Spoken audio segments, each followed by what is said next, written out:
commencer par une prière au Saint-Esprit, afin qu'il soit au cœur de cet échange, qui me donne la grâce de pouvoir vous communiquer clairement ce qu'il m'a inspiré pour vous, et qu'il vous donne la grâce de pouvoir comprendre et vivre facilement tout ce que vous aurez à entendre ce soir. Viens, Esprit Saint, emplis le cœur de tes fidèles, allume en eux le feu de ton amour. Envoie ton Esprit, Seigneur, et tout sera créé de nouveau, et tu renouvelleras la face de la terre. Ô Dieu, qui as instruit le cœur de tes fidèles par la lumière de ton Esprit, donne-nous de comprendre et d'aimer ce qui est juste et bon, et d'éprouver sans cesse le réconfort de sa présence. Par Jésus, le Christ, notre Seigneur. Amen. La consolation. C'est le thème. Je ne me suis pas trompé. La consolation. Quand j'ai reçu cette proposition de thème, ça m'a fait un peu sourire, car vous savez, il y a différentes manières de proposer un thème. Il y en a qui vont vous donner une phrase, comme un sujet de dissertation. D'autres vont vous sortir un verset biblique. D'autres vont vous donner juste un mot. La consolation. Alors, frères et sœurs en Christ, nous allons nous pencher aujourd'hui sur la notion très spéciale de la consolation. C'est un terme qui ne s'emploie pas souvent, mais qui se vit beaucoup dans les domaines d'évolution de la vie humaine. Tant que l'agréable et le désagréable, tant que la vie et la mort, tant que la joie et la douleur font route ensemble, la consolation va toujours exister. Qu'est-ce que la consolation, simplement définie? Quand vous consultez le dictionnaire, il va vous dire que la consolation, c'est le soulagement donné à l'affliction, à la douleur, au déplaisir de quelqu'un. Donc, le soulagement donné à l'affliction, à la douleur, au déplaisir de quelqu'un. La consolation, c'est aussi ce qui constitue un véritable sujet de satisfaction et de joie. Un véritable sujet de satisfaction et de joie. C'est aussi le discours ou bien les raisons que l'on emploie pour consoler quelqu'un. Quand vous allez trouver votre ami qui est éploré, les paroles que vous prononcez constituent une consolation. De même que les raisons que vous utilisez pour arriver à cet ami constituent aussi une consolation. Ne pleure pas parce que ceci, parce que Jésus-Christ est vivant, parce qu'il a vaincu la mort. Tout ça, c'est des consolations. Enfin, la consolation, c'est la chose ou la personne même qui console. Beaucoup ont leur téléphone comme consolation. Quand ça ne va pas, quand ils ont envie d'être seuls, ils prennent le téléphone. Ils passent d'un réseau social à un autre. D'autres sont eux-mêmes des consolations, elles-mêmes des consolations. Cela veut dire quoi? Par exemple, quand je suis une personne qui est réputée pouvoir soutenir l'autre qui est dans le besoin, quand je suis toujours capable de faire sourire le prochain, quel que soit son état d'âme. Quand dans ma famille, c'est moi qui suis là pour remonter le moral aux autres. Je suis une consolation. Il en va de même pour mon lieu de travail et mes autres domaines d'évolution. Cette définition essaie donc de ramasser ce que nous concevons ordinairement comme consolation. Mais plus profondément, qu'en dit la parole de Dieu? Ceci nous amène à aborder le premier point. la définition de la consolation selon la parole de Dieu. C'est le premier point. La définition de la consolation selon la parole de Dieu. En hébreu, le terme ordinaire utilisé pour désigner tout ce qui appartient au champ sémantique de la consolation, comme la compassion, comme le soulagement moral ou spirituel, tout ça c'est la consolation, c'est le verbe naham. On peut trouver en Wolof un dérivé, parce que vous savez que nos langues vernaculaires ont aussi des liens avec l'hébreu. Nah. En hébreu, on dit naham. Voilà. Quand Cheikh Diop dit qu'en Égypte, là, on s'est tous croisés là-bas, c'est pas du hasard. Nah. Nah, ça peut être trompé, mais ça peut être aussi consolé. On retrouve ce verbe en Genèse 24, verset 67. Isaac conduisit Rebecca dans la tente de Sarah, sa mère. Il prit Rebecca qui devint sa femme et il l'aima. Ainsi fut consolé Isaac après avoir perdu sa mère. Genèse 24, 67. Aussi au psaume 77, verset 3, vous aurez beaucoup de versets ce soir. Au psaume 77, verset 3, il est dit: au jour de ma détresse, je cherche le Seigneur. La nuit, mes mains sont étendues sans se lasser et mon âme refuse toute consolation. C'est le même verbe qui est utilisé. Mon âme refuse de se consoler. Dans le Nouveau Testament, la consolation est exprimée par le verbe grec paraklein. Ça vous fait certainement penser à quelque chose. Paraklein qui signifie consoler, exhorter, encourager. De ce verbe dérive le terme parakletos, paraclé, qui signifie consolateur. Matthieu 5, verset 4. Makarioi hoi pentuntes, otiotoi paraclete sontai. Heureux ceux qui pleurent, car ils seront consolés. Paraclete sontai. Jean 14, 26. Hode paracletos to pneumato agio. Mais le consolateur, l'Esprit Saint, ho pemse ho pater ento nomatimu, que le Père enverra en mon nom, et kainos umas didaxe panta, lui vous enseignera toutes choses, kai upomnesei umas panta, ha eipon umin ego, et vous rappellera tout ce que je vous ai dit.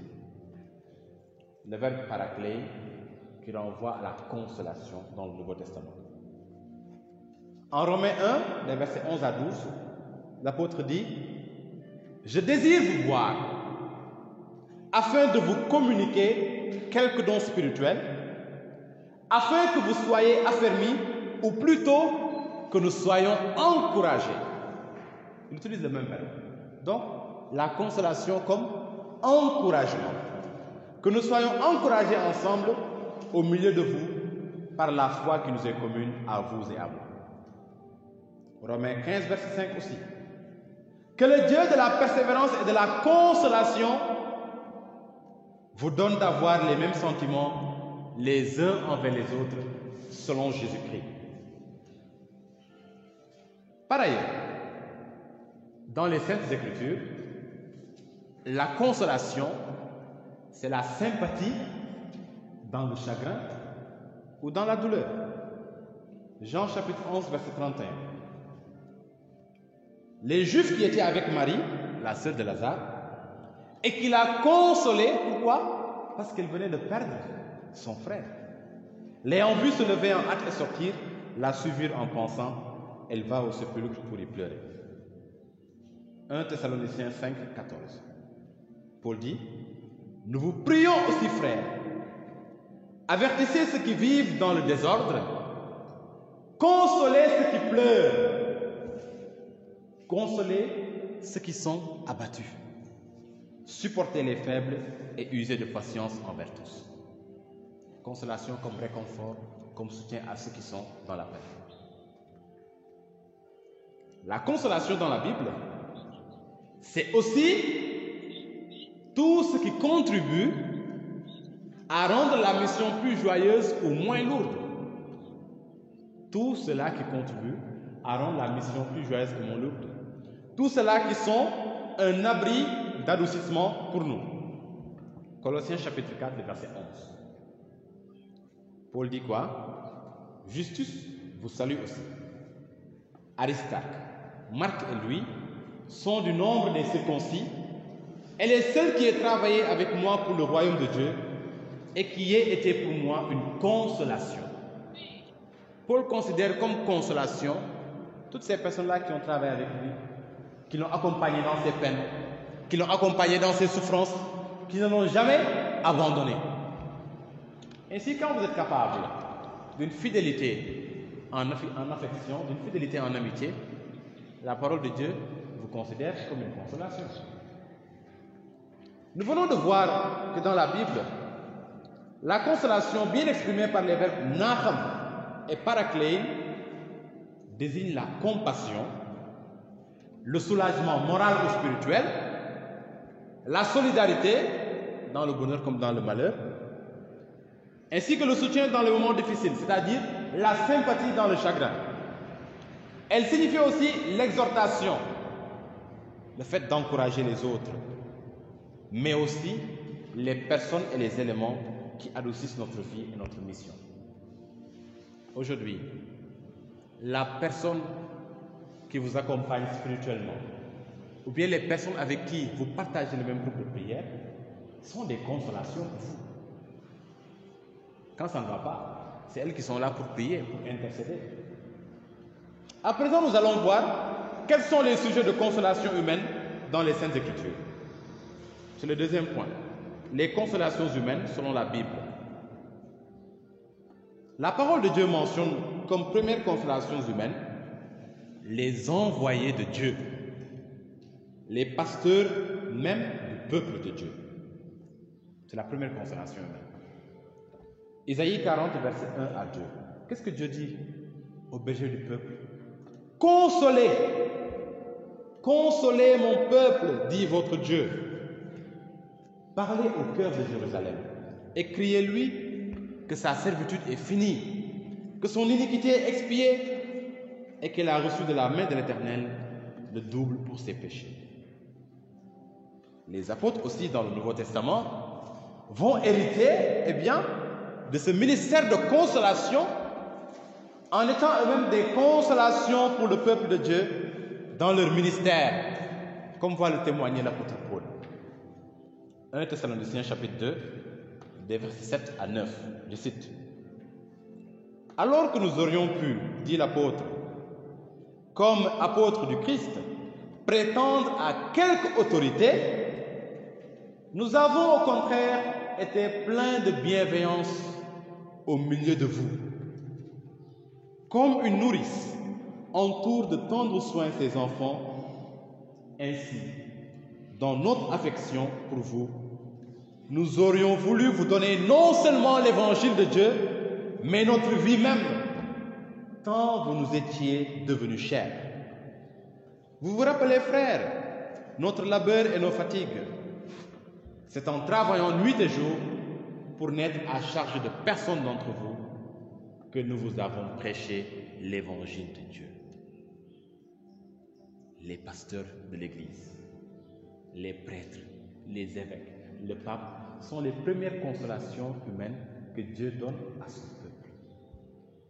C'est là qu'ils offrent leur vie pour le bien des âmes. Je vous donne tout simplement l'exemple de la confession.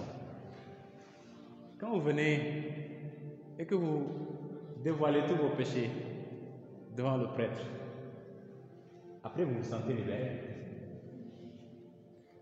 Mais en même temps, celui-là que vous écoutez, il prend tout sur lui. Il y a des péchés qui sont lourds. Les péchés n'ont pas le même poids. Entre la personne qui va vous dire « Mon père, j'ai menti » et la personne qui va vous dire « Mon père, j'ai avorté », il y a une grande différence. Il y a des péchés, dès que tu l'entends, tu sens. Le Seigneur te permet de sentir le poids de ce péché. La première fois qu'une petite fille de je ne sais pas, 12-13 ans m'a dit qu'elle a forniqué, j'ai senti le poids. Ils sentirent que là, il y a quelque chose de grave qui s'est passé. Une petite fille de 12-13 ans.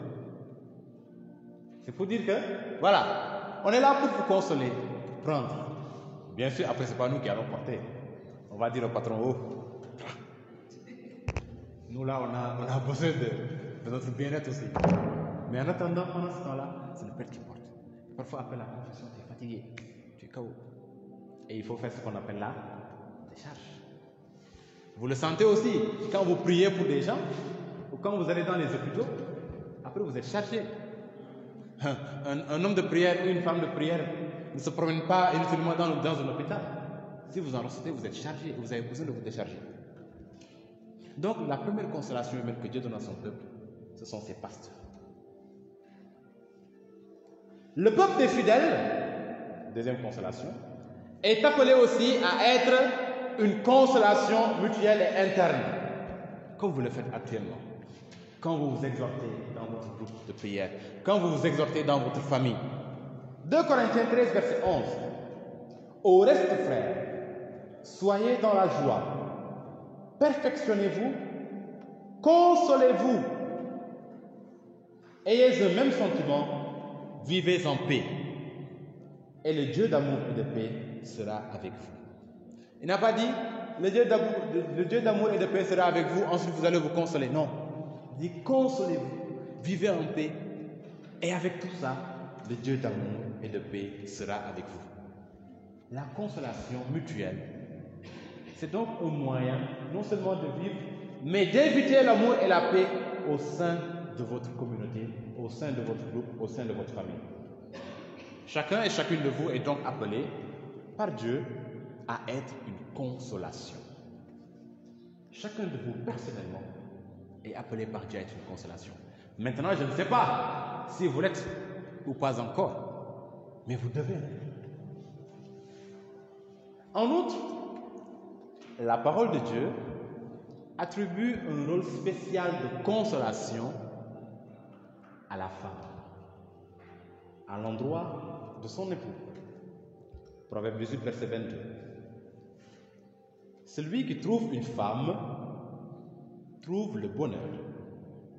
C'est une grâce qu'il obtient de l'Éternel. Alors nous sommes tous des consolations, mais vous les femmes là, à un autre degré vous êtes consolation. Ce n'est pas moi qui le dis, c'est la parole de Dieu. Alors il faut vous prendre au sérieux. Il faut savoir que Dieu, je ne vous apprends pas quelque chose là en disant ça.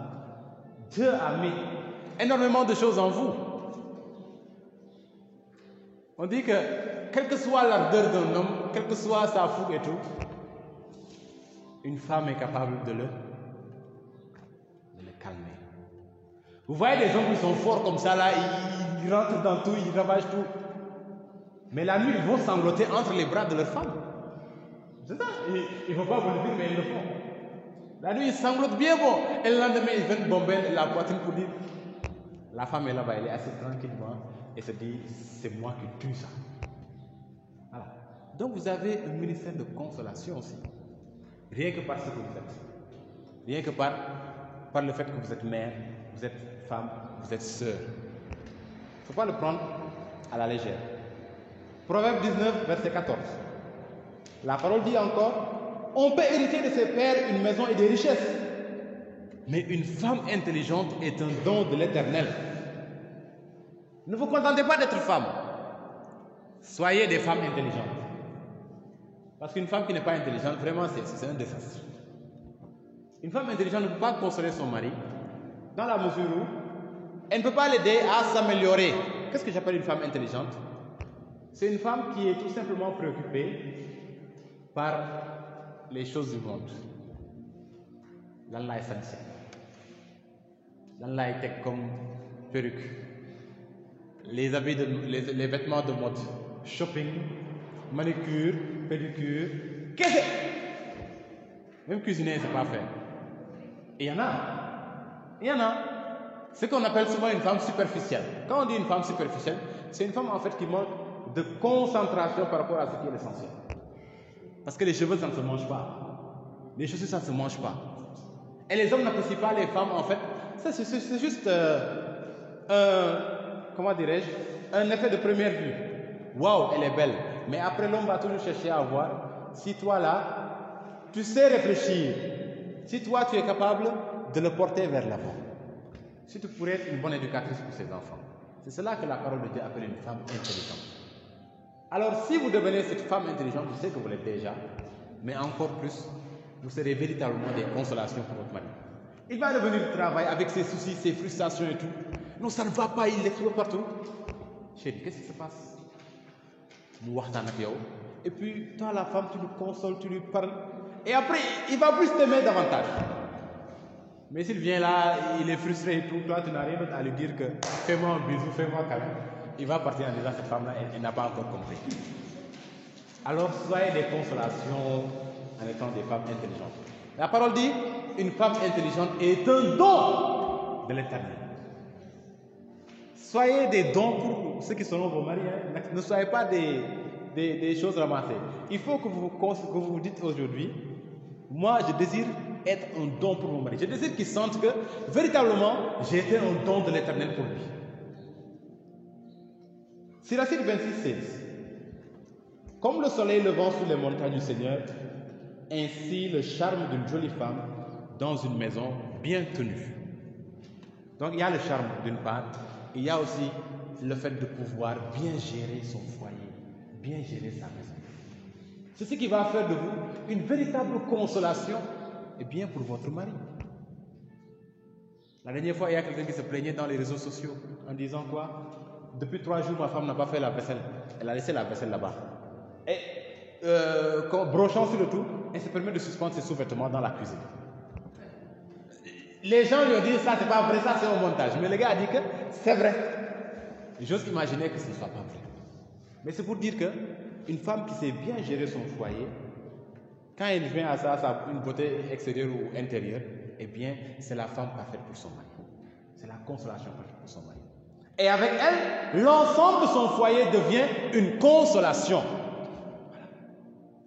Quand la femme est bonne, quand elle est intelligente et tout, l'ensemble de son foyer devient une consolation. Proverbe, Psaume 128, verset 3 à 4. Ta femme sera comme une vigne féconde dans ta maison, tes fils comme des plants d'olivier autour de la table. C'est ainsi que sera béni l'homme qui craint l'Éternel. Je vous en prie, soyez des bénédictions pour vos maris. Et vice versa. Hein? En tout cas, que le Seigneur fasse de vous des bénédictions pour vous deux.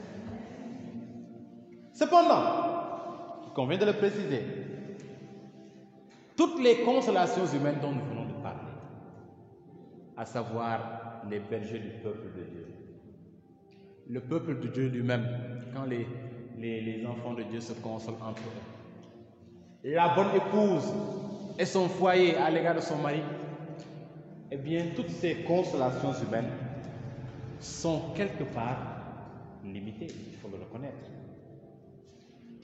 Où se trouve alors la consolation parfaite, selon les Écritures? Quand on dit que ces consolations sont limitées, c'est-à-dire une personne aura beau venir vous exposer ce qu'elle vit, ou bien vous exposer ce qu'elle a comme sagesse dans l'esprit, eh bien vous allez vous rendre compte que ça va vous consoler un instant, mais ça ne va pas toujours demeurer. Ou bien la personne ne va pas rejoindre du tout ce que vous avez comme préoccupation. Ceux qui sont dans la souffrance n'aiment pas beaucoup qu'on vienne les sermonner avec des consolations. Par exemple, une personne qui a fait un accident, elle est à l'hôpital, vraiment maintenant. Au lieu de te taire, tu dis parler, toi. La personne qui souffre là, elle-même, elle sait tout ça. Elle sait que ça fait mal. T'as même tu ne peux pas savoir si t'as même pas. Mais elle là qui a perdu son pied, elle sait que ça fait mal. C'est pas tant de paroles que les personnes ont besoin. Donc c'est pourquoi nos consolations humaines sont limitées. Elles sont toujours limitées d'ailleurs. Quelle est la consolation parfaite donc selon les Saintes Écritures? C'est le troisième point. Amer est le constat selon lequel ce monde est incapable de vraiment consoler de manière à garder définitivement l'âme en paix. Le psalmiste le confesse. Psaume 69, verset 21.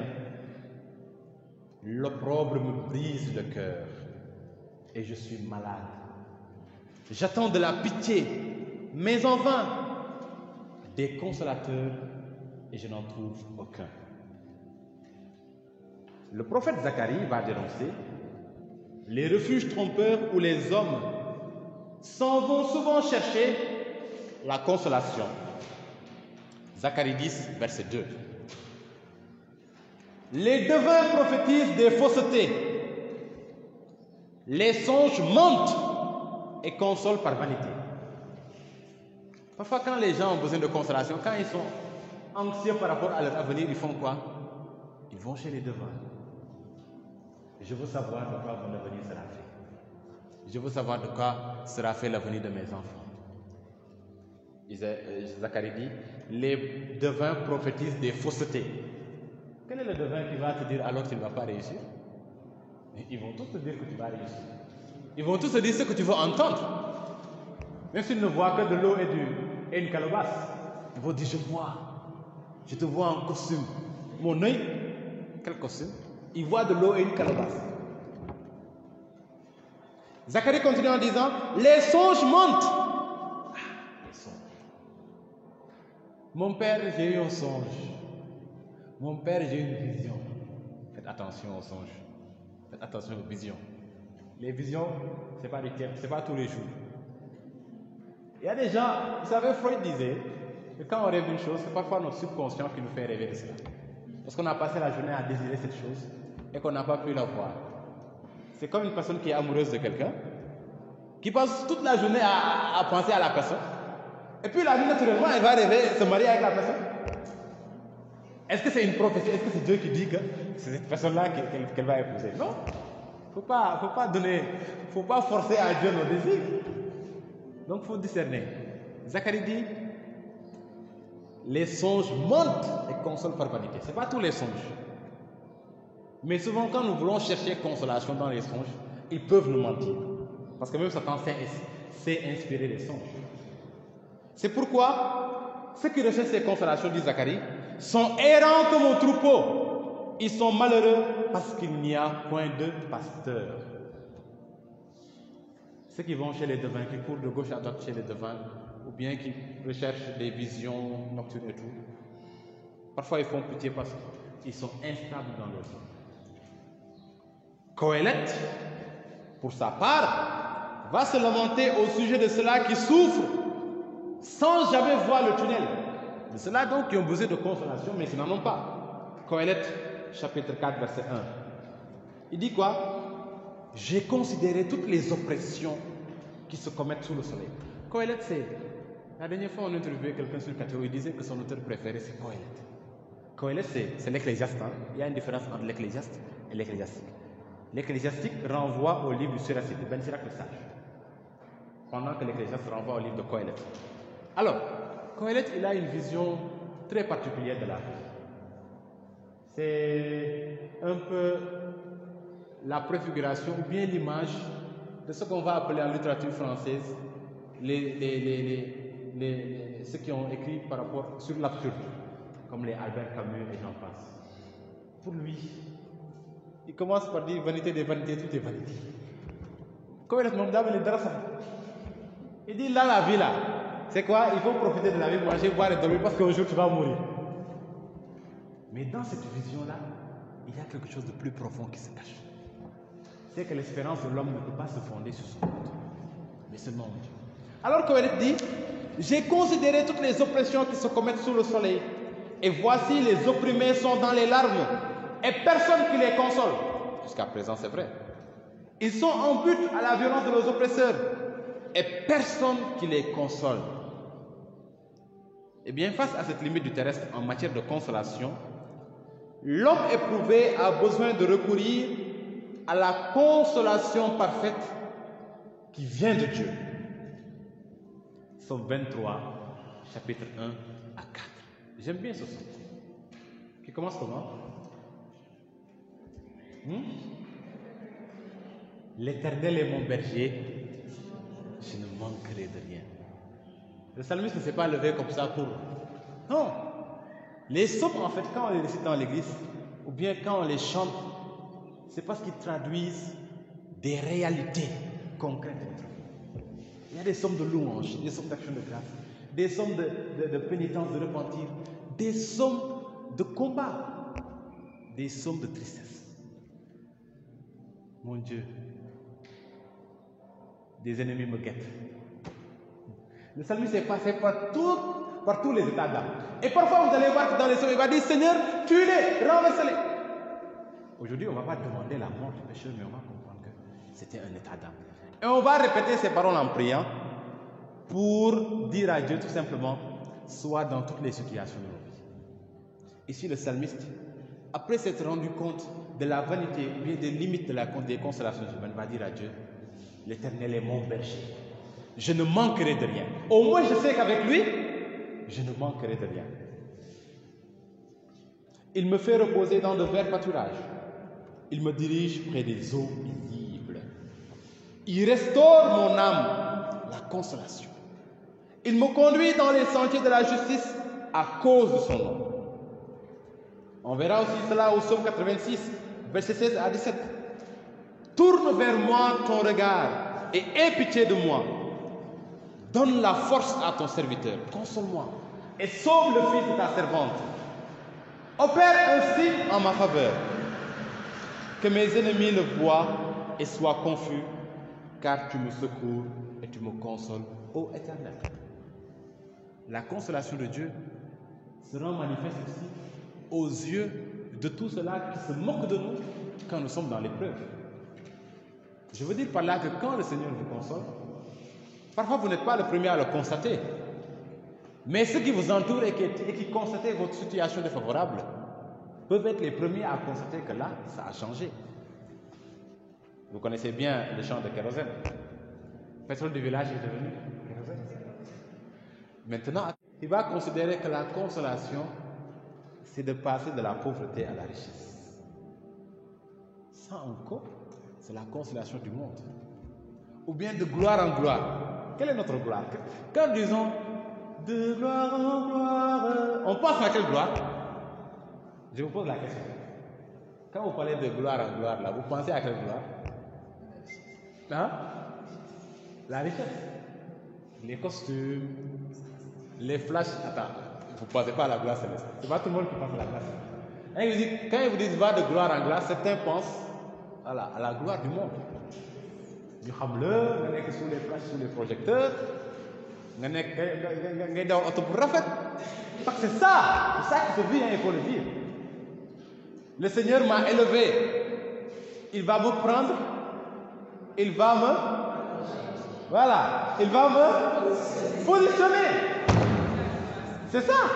En fait, il ne faut pas vous y tromper. Moi, quand j'écoute les chants, parfois il m'arrive de sourire, puis je continue. Il va vous positionner.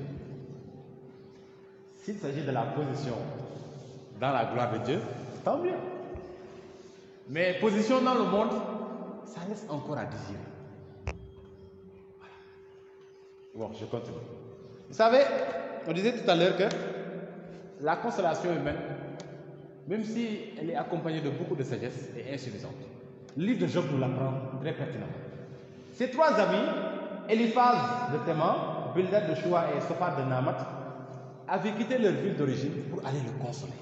Quand ils ont appris que Job est tombé malade, qu'il a tout perdu, femmes, enfants et biens, ils ont dit, allons le consoler.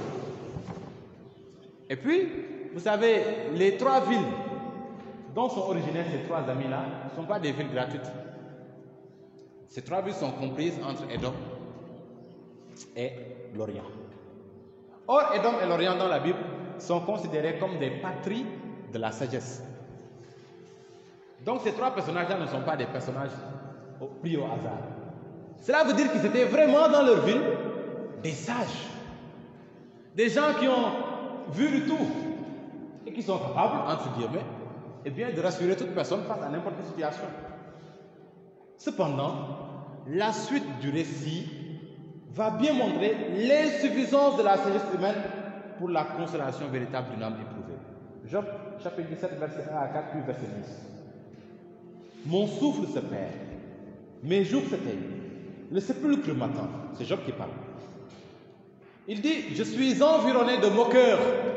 Ces amis-là qui sont venus le consoler, avec toute leur sagesse. Si vous lisez le livre de Job, vous allez vous rendre compte que chacun a exposé sa chose. Il dit, je ne suis environné que de moqueurs. et mon œil doit contempler leurs insultes. Sois auprès de moi, sois auprès de toi-même ma caution, dit Job à Dieu. Sois toi-même ma caution. Autrement, qui répondrait pour moi? Car tu as fermé leur cœur à l'intelligence. Aussi, ne les laisseras-tu pas triompher? Et puis il finit en disant, mais vous, revenez à vos mêmes discours et je ne trouverai pas un sage parmi vous. C'est-à-dire, li ngeen fi wax yëpp waxoo leen fi dara. Seule la sagesse de Dieu sera souveraine. Et vous pourrez voir cela dans le livre de Job à partir du chapitre 38 et suivant. Quand Israël, pour sa part, a compris que son sort ne pouvait être abandonné entre les mains de n'importe qui, eh bien, son espérance et son attente de l'avènement d'un Messie sauveur, d'un Messie consolateur, se sont accrues, fortifiées par l'impact du prophète Isaïe, à travers qui l'Éternel s'adressait à son peuple en disant, je le cite, c'est moi qui vous console. Voilà. Israël a vu beaucoup de gens passer, essayant de le consoler, essayant de le sortir d'affaire. Mais il fallait bien attendre celui dont les prophètes parlaient. Et quand le Seigneur va dire à travers la bouche d'Isaïe, c'est moi qui vous console, alors là, l'attente messianique va se fortifier. Dieu dit à Israël, qui es-tu pour avoir peur de l'homme mortel et du fils de l'homme pareil à l'herbe? C'est moi qui te console. Isaïe chapitre 51, le verset 12. Le même prophète va livrer une prophétie que nous retrouverons dans les paroles de Jésus pour désigner par là qu'il est le Messie tant attendu pour la grande consolation d'Israël. Isaïe chapitre 61, versets 1 à 2 et Luc chapitre 4, versets 18 à 19. La parole dit quoi? L'Esprit du Seigneur est sur moi, parce qu'il m'a consacré par son onction pour porter la bonne nouvelle aux pauvres. Et il m'a envoyé guérir ceux qui ont le cœur brisé, consolation. Annoncer aux captifs la délivrance, consolation. Aux aveugles le retour à la vue, consolation. Pour rendre libres les opprimés, consolation. Publier l'année favorable du Seigneur. Le Messie qui est Jésus lui-même devait par sa mission incarner la figure du grand consolateur et faire revenir l'espoir dans le cœur des Juifs, des plus petits aux plus âgés. Et vous allez voir que Siméon, au temple, est désigné comme attendant la consolation d'Israël, malgré son âge. Mais l'Esprit du Seigneur lui avait dit, tu ne mourras pas avant d'avoir vu le Messie. Donc tu ne mourras pas, toi qui attends cette consolation-là, tu ne mourras pas avant d'avoir vu le consolateur. En tout cas, celui qui vient consoler. Alors, dans les Saintes Écritures, nous l'avons vu tout à l'heure, Dieu est parfaitement consolateur. Et en chacune des personnes qui forment l'unité trinitaire, le Père est consolateur. Isaïe 66, verset 12 à 14. Car ainsi parle l'Éternel. Voici, je dirigerai vers elle la paix comme un fleuve et la gloire des nations comme un torrent débordé. Et j'aime beaucoup le style qu'il emploie après. Le Seigneur est vraiment romantique. Il dit, vous serez allaités, vous serez portés sur les bras et caressés sur les genoux. Comme un homme que sa mère console, ainsi je vous consolerai. Vous serez consolés dans Jérusalem. Ça, c'est la consolation du Père. Le Fils aussi est consolateur avec le Père. 2 Thessaloniciens chapitre 2, des versets 16 à 17. Que notre Seigneur Jésus-Christ lui-même est Dieu notre Père, qui nous a aimés et qui nous a donné par sa grâce une consolation éternelle et une bonne espérance, console vos cœurs. Que le Père et le Fils consolent vos cœurs et vous affermissent en toute bonne œuvre et en toute bonne parole. Le Saint-Esprit par lequel le Père et le Fils procurent la consolation est appelé, comme vous le savez lui-même, le consolateur, Paraclétos. Jean 14, 26. Le consolateur, l'Esprit Saint que le Père enverra en mon nom, vous enseignera toutes choses et vous rappellera tout ce que je vous ai dit. Jésus fait bien de préciser. Vous savez, Jésus, c'est un crack. C'est comme s'il savait qu'un jour, quelqu'un viendrait en se disant, le consolateur que vous avez été promis là, c'est moi. C'est pourquoi il dit, le consolateur, l'Esprit Saint. Il n'a pas dit le consolateur, l'être humain. C'est bien précisé. Le consolateur, l'Esprit Saint. Donc, il ne s'agit pas d'un être de chair comme vous et moi. Mais il s'agit plutôt du Saint-Esprit qui est l'Esprit du Père et du Fils. Dans les Écritures, Dieu a toujours apporté la consolation en changeant le deuil en joie, la malédiction en bénédiction, les larmes en pas et en cris de danse. Jérémie 31, verset 10 à 14. Nation, écoutez la parole de l'Éternel et publiez-la dans les îles lointaines. Dites, celui qui a dispersé Israël le rassemblera, et il le gardera comme le berger garde son troupeau, car l'Éternel rachète Jacob. Il le délivre de la main d'un plus fort que lui. Ils viendront, ils pousseront des cris de joie sur les hauteurs de Sion. Ils accourront vers les biens de l'Éternel, le blé, l'huile, les brebis et les bœufs. Leur âme sera comme un jardin arrosé, et ils ne seront plus dans la souffrance. Alors, les jeunes filles se réjouiront à la danse. Les jeunes hommes et les vieillards se réjouiront aussi. Je changerai leur deuil en allégresse. Je les consolerai. Je leur donnerai de la joie après leur chagrin. Je rassasierai de graisse l'âme des sacrificateurs et mon peuple se rassasiera de mes biens, dit l'Éternel. Si vous lisez Baruch, chapitre 4, verset 26-30, c'est le même esprit. Le Seigneur qui fait passer son peuple des ténèbres à la lumière, de la douleur à la joie. Le même Dieu nous console encore dans la nouvelle alliance. 2 Corinthiens chapitre 1 verset 3 à 5. Béni soit Dieu le Père de notre Seigneur Jésus-Christ, le Père des miséricordes et le Dieu de toute consolation. Le Dieu de toute consolation qui nous console dans toutes nos afflictions. Absolument toutes. Que ce soit les afflictions au niveau professionnel, au niveau familial, au niveau scolaire, au niveau affectif, au niveau sentimental, et j'en passe. Qui nous console de toutes nos afflictions, afin que par la consolation dont nous sommes l'objet de la part de Dieu, nous puissions consoler à notre tour ceux qui se trouvent dans quelque affliction. Quand le Seigneur vous console, il vous apprend à consoler. Ouais. C'est pourquoi il faut être attentif à la leçon du Seigneur. Parfois, il y a des... N'ayez pas peur parfois de soumettre au Seigneur vos problèmes, ou bien ce que les Ivoiriens appellent le goumin, vos goumins. Vous connaissez le goumin? Chagrin d'amour. Oui. Pourquoi pas? Il a dit, c'est lui qui vous console, qui nous console dans toutes nos afflictions. C'est une affliction.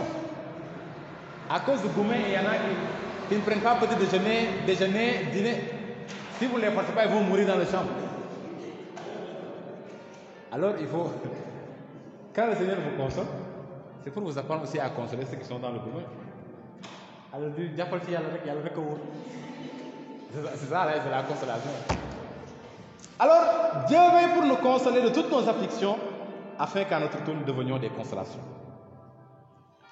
Les Saintes Écritures, ça c'est après Dieu, c'est l'une des consolations, mais c'est la consolation parfaite. Les Saintes Écritures sont aussi, en tant que parole de Dieu, source de consolation. Les Saintes Écritures. Source de consolation pour ceux qui ne s'arrêtent pas seulement à les écouter, mais les méditer et les mettre en pratique.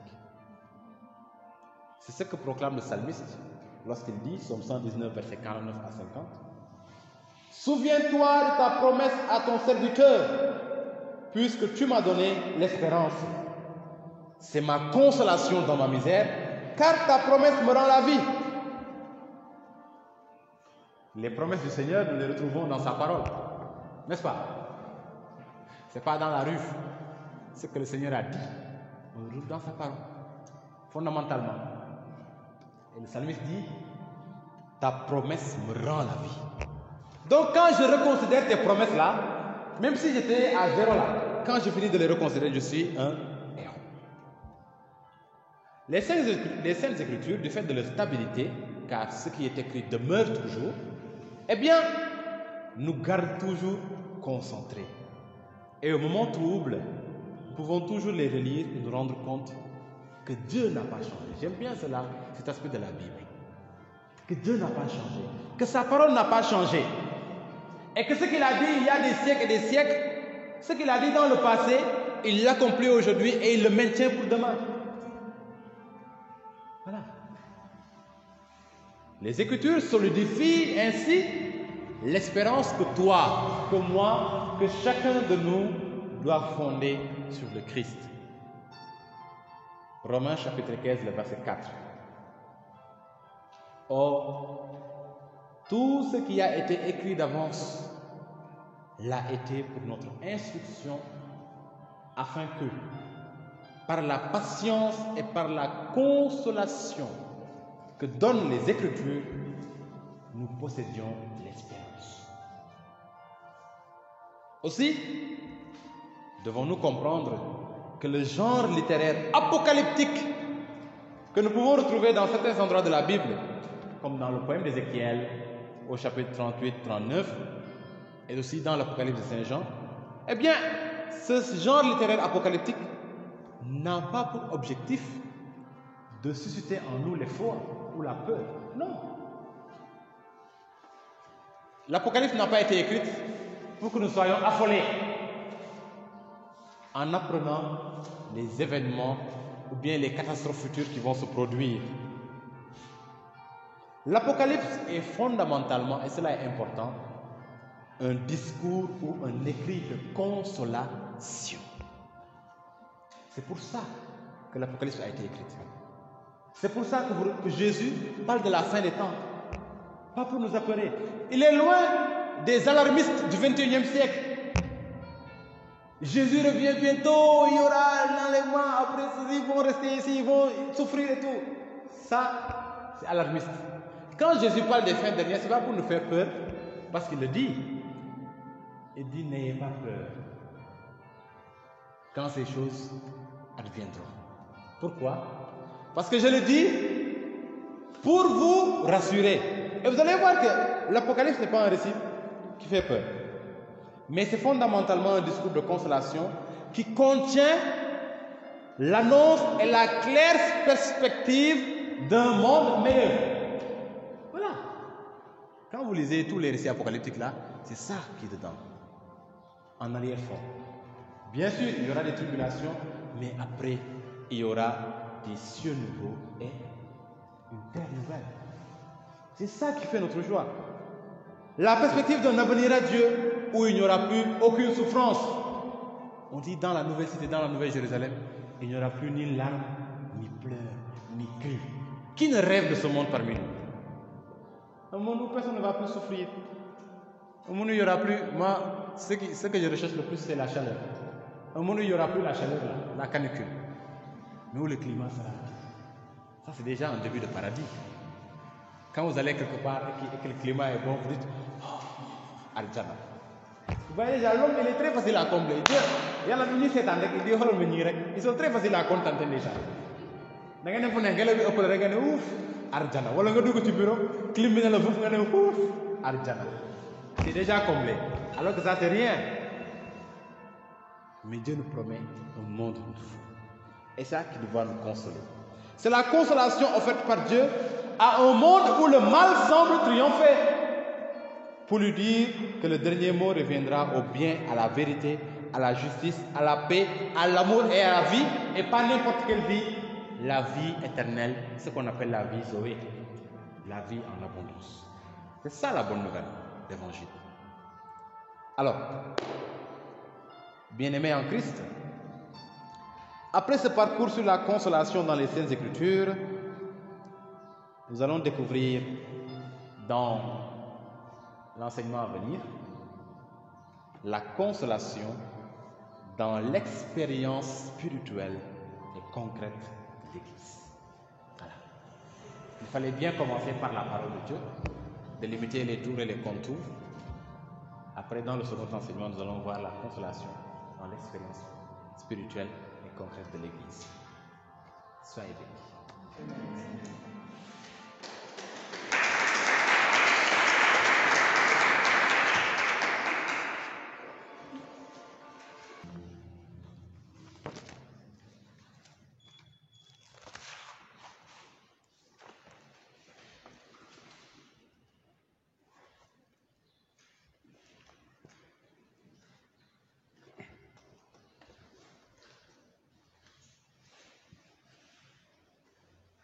Nous voici, bien-aimés dans la foi, dans la deuxième partie de notre partage sur la consolation.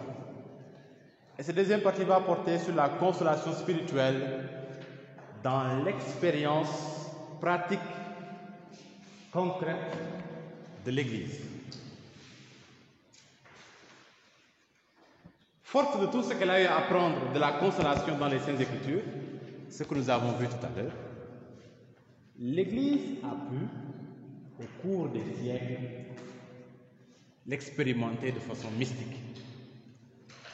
Lorsqu'elle nous partage les trésors des saints dans leur relation avec Dieu, nous pouvons voir la parole de Dieu en action.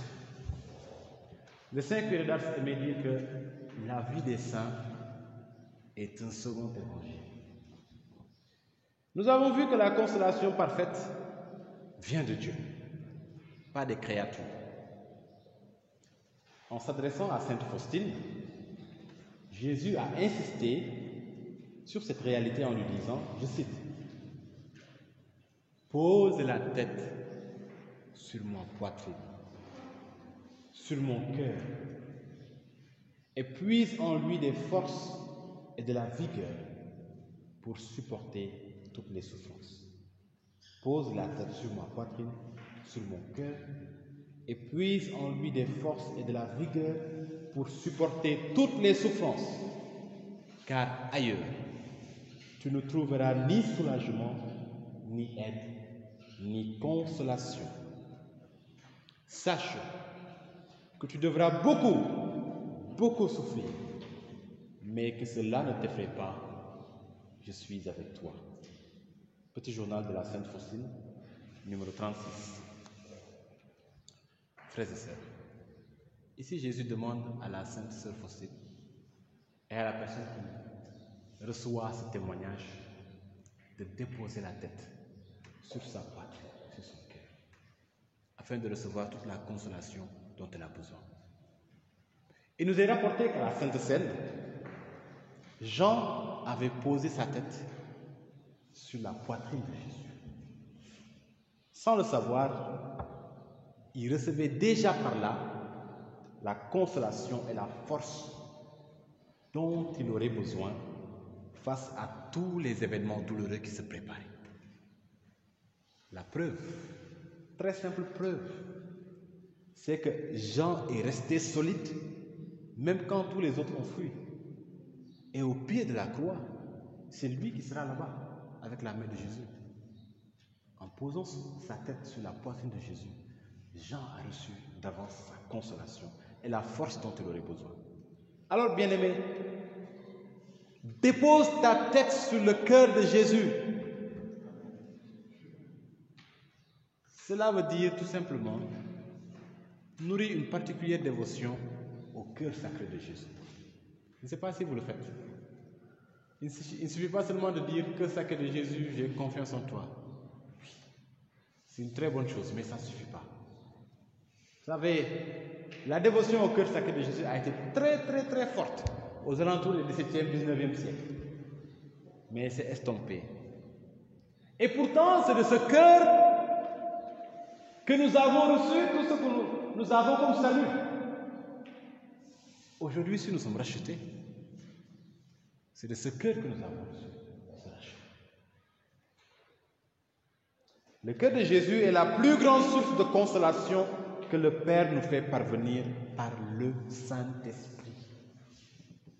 Quand vous avez une dévotion au cœur sacré de Jésus, cette dévotion non seulement permet d'être en parfaite intimité avec le Christ, mais de pouvoir bénéficier davantage de toute forme de consolation en toutes circonstances. Le cœur de Jésus, vous savez pourquoi le cœur de Jésus a été transpercé? Le cœur de Jésus a été transpercé pour que tous puissent y entrer. Il a été ouvert pour toi, pour moi, comme une chambre dont la porte a été ouverte, pour nous dire, venez. Ne vous arrêtez pas à l'extérieur. Ne vous arrêtez pas à la surface. Venez, entrez. Alors, nourrir une dévotion envers ce cœur si saint, si pur, si rempli d'amour, si puissant. Il n'y a pas à hésiter. Je vous suggère, si vous ne le faites pas, de commencer à partir d'aujourd'hui cette dévotion au cœur sacré de Jésus. Il est rempli de consolation. Il n'est pas un cœur humain, facilement partagé. Vous pouvez vous fier au cœur de votre ami, au cœur de votre amoureux, de votre amoureuse. Mais ce cœur est humain, il est partagé. Il a parfois ses propres soucis. Il a parfois ses propres soucis aussi. J'ai déjà dit soucis, ses propres préoccupations. Et il est partagé. Parfois, il peut vous aimer à 80%, jamais à 100%, ce n'est pas possible. Parfois, il peut vous aimer à 50%, à 30%. Le Seigneur dit, j'ai les cœurs partagés. Psalmiste. Mais le cœur de l'homme est malade et compliqué, dit la parole. Qui peut le guérir? Nous ne pouvons pas fonder notre espérance sur un cœur humain. Quand on dit en Wolof, ça touche aussi son cœur. Aujourd'hui, la personne que vous aimez, la personne à qui votre cœur fait confiance, est capable du jour au lendemain de carrément vous décevoir. La personne à qui vous passez tout votre temps à faire du bien est capable de devenir le monstre de votre vie. Parce que le cœur humain est partagé. Tandis que le cœur de Jésus n'est pas partagé. C'est un cœur à la fois divin et humain.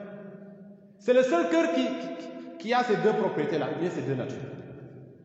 C'est à la fois un cœur divin et un cœur humain. Dans le cœur de Jésus, nous pouvons voir quand Dieu a un cœur là, c'est comment. Et donc, ce cœur qui est divin et humain veut attirer à lui tous les hommes. Quand j'aurai été élevé de terre, j'attirerai à moi tous les hommes. Dans son ouvrage intitulé Manière d'entretenir avec Dieu une conversation continuelle et familière, Saint Alphonse de Liguori nous dit, je le cite, « Ce n'est pas que Dieu s'offusque si vous cherchez quelque adoucissement à vos peines auprès de vos amis. » Il dit cela, ça va faire que Dieu ne vous parle plus. Mais, continue-t-il, Dieu veut être votre principal appui. Et ça, c'est important. Dieu veut être votre principal appui. Aussi, au moins, quand vous aurez eu recours aux créatures et qu'elles n'auront pas pu donner à votre cœur la consolation, réfugiez-vous auprès du Créateur et dites-lui, mes amis n'ont que des paroles. Là, il s'inspire de Job chapitre 16, verset 21. Des paroles impuissantes, et je ne veux plus chercher auprès des hommes mon réconfort. Vous êtes mon espérance, comme vous êtes mon amour. C'est vous seul que je veux pour consolateur. Que ma meilleure consolation soit de me conformer à votre bon plaisir. Fin de citation. Et j'aime bien par où il a fini. Que ma meilleure consolation soit de me conformer à votre bon plaisir. Vous savez, souvent on va de gauche à droite. C'est normal, on est dans un monde rempli de frustration. Vous vous réveillez le matin, avant le soir, vous avez 3 à 4 frustrations enchaînées. Vous vous levez, vous êtes de bonne humeur, vous souriez. Aïe, aïe, aïe, Jésus est bon. Et vous sortez, vous rencontrez quelqu'un, il vous énerve, vous avez envie de l'insulter. Ah! Hier, j'étais parti visiter les malades pour leur donner la communion dans un village. Je garde ma voiture, je donne la communion à un malade. C'est une dame d'ailleurs âgée. Je sors tout joyeux comme ça, je dis merci Seigneur de m'avoir donné ce moment de communion. Et puis tout à coup, une charrette sort de partout là. Le gars il vient, il rentre dans la voiture comme c'est pas possible. Je dis mais grand, il a la bonne me face bidé bay. Je ne sais pas si ça m'a causé les J'étais énervé. Et il y a une dame qui me souriait, non, Abenafio. J'ai failli lui répondre mal. Vous voyez donc, les frustrations ne dépendent pas de votre humeur. Au contraire, c'est quand vous êtes de bonne humeur que les frustrations vont plus avoir envie de vous sauter dessus. Et alors, vite fait, on a besoin de consolation. On a besoin de se réfugier quelque part.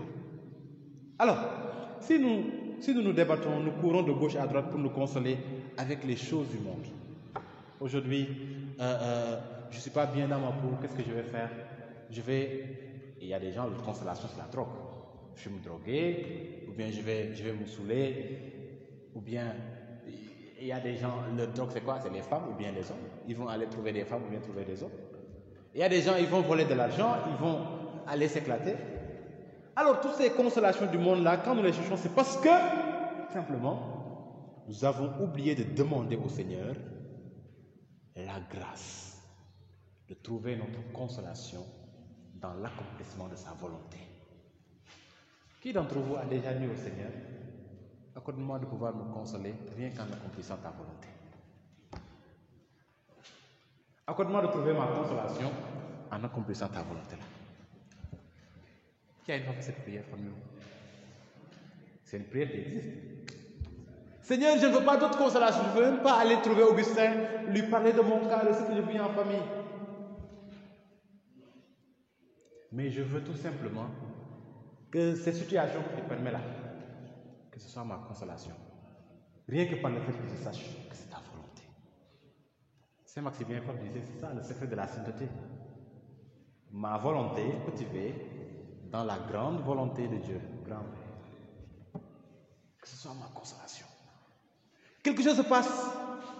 Ah, si Dieu a permis. Moi, en tout cas, ça fait partie de mes phrases de consolation. Quand je suis très énervé et que je ne veux pas pécher contre le Seigneur, je dis, bon, si Dieu l'a permis, c'est pour une bonne cause. Et je passe. Un gag, la dernière fois, je rentrais chez moi à Dakar. Je ne peux pas vous expliquer comment ça m'est arrivé. J'arrive au rond-point Sédima, vous connaissez? Alors, au lieu de prendre le rond-point carrément, parce que j'habite encore, en prenant le rond-point, une voiture est venue me couper, paf! Et quand ça arrive, je suis déconcentré. Le temps que je me retourne pour Khawasagawadi, j'ai pris, vous voyez là, l'autre entrée là, qui vous ramène à l'autoroute. Alors que je devais descendre par Zakmbao, vous imaginez? J'ai repris l'autoroute. Je suis parti jusqu'à Tcharoy. Dans la voiture, j'étais énervé. J'avais envie de cogner tout le monde. Mais à ce moment, je me suis dit, bon, si le Seigneur l'a permis, c'est peut-être pour une bonne cause. Et automatiquement, ça m'a consolé. Parce que je me disais, peut-être que je pouvais prendre le rond-point, je pouvais descendre sur Zakba. Et par malheur, je tombe sur quelque chose, je freine mal, je cogne quelqu'un, ou bien... De toutes les façons, c'est le Seigneur qui l'a permis. Parce que je ne sais même pas comment j'ai fait pour prendre ce truc-là. C'est la première fois que ça m'arrivait. Alors consolez-vous par ça, souvent. Ça ne va pas, on m'a insulté aujourd'hui, on m'a maltraité. Vous savez que parfois le Seigneur, il permet, ou bien il peut provoquer ce genre de choses. Il faut lire l'histoire de Sainte Faustine. D'ailleurs, le Seigneur lui a dit ça ici. Sache que tu vas beaucoup souffrir. Le Seigneur prenait parfois plaisir à se manifester à Sainte Faustine après qu'elle a été humiliée. Il vient se manifester à elle. Il trouve la sœur en pleurs là, tout rouge et tout. Pourquoi tu as permis ça? Le Seigneur lui dit, en fait, en souffrant ainsi, dans l'humilité, tu me rends gloire. Seigneur, il le permet.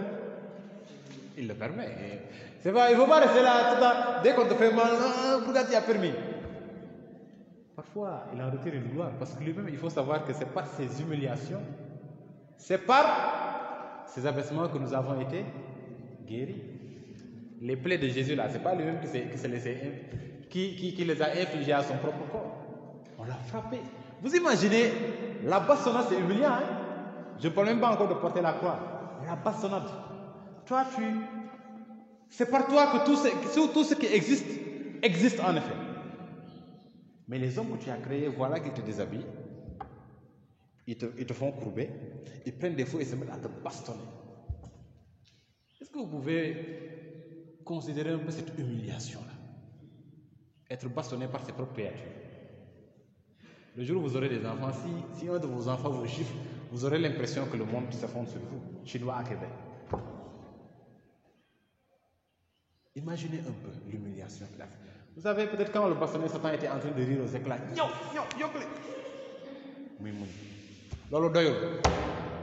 Les gens lui ont enfoncé la couronne dans la tête. Ça, tu es roi de l'univers. On ne te donne pas une couronne normale, on te donne une couronne de ce qu'il y a de plus dans la création, les épines. On t'enfonce ça dans la tête. On te frappe. On te dit, fais le voyant. On te crache dessus. Ici, là, vous pouvez voir quelqu'un de très spirituel. Le jour où vous allez lui cracher dessus, vous allez voir le diable qui habite en lui. Ah ben oui. Parce que peut-être qu'on n'est pas arrivé à ce degré d'humilité. Jésus s'est laissé faire. Alors, il porte sa croix, il tombe, on le relève, on le bastonne, il tombe. Et même sur la croix, il se laisse injurier. Vous avez entendu Jésus répondre à celui qui s'appelle Gestas. Parce que les deux brigands, l'un s'appelait Dismas, l'autre s'appelait Gestas. Ce n'est pas dans la Bible, mais c'est dans la tradition. C'est pour dire que tout n'est pas écrit dans la Bible. Ils avaient des noms. Est-ce que vous avez entendu Jésus répondre à Gestas? Non. Dismas, c'est le bon larron. C'est à lui que Jésus va répondre. Mais pourtant, j'essaie de la... Si tu es le Fils de Dieu, sauve-toi toi-même et sauve-nous.